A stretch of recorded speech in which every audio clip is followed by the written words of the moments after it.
पुण्यामधल्या चाकण शिक्रापूर रोडवर कंटेनरचा थरार पाहायला मिळालाय। कंटेनरची 10 ते 15 जणांना धडक दिल्यानंतर कंटेनर चालक हा फरार झालेला आहे। धक्कादायक प्रकार घडलेला आहे। वाहनांना धडक देत कंटेनर शिक्रापूरच्या दिशेने सुसाट गेलेला आहे। 10 ते 15 जणांना धडक दिली आणि त्याच्यानंतर अपघात झाल्यानंतर कंटेनर चालक जो आहे तो फरार झालेला आहे। पुण्यामधल्या चाकण शिक्रापूर रोडवर कंटेनरनं 10 ते 15 जणांना धडक देत पुढे गेला।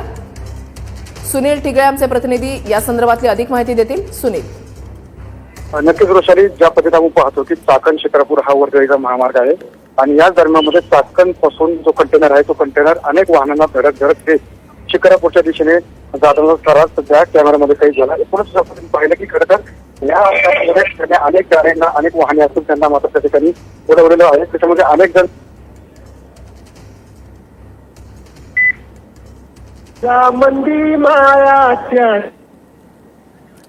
धन्यवाद सुनील दिलेल्या सविस्तर माहितीसाठी।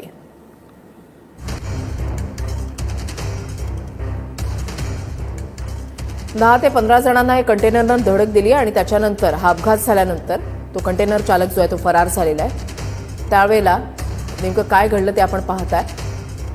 धक्कादायक प्रकार घडलेला आहे। कंटेनर अक्षरशः 10 ते 15 जणांना उडवत पुढे गेला आणि यानंतर तिथे उपस्थित स्थानिकांनी या कंटेनरची सुद्धा तोडफोड केलेली आहे। आक्रमक झालेले होते स्थानिक।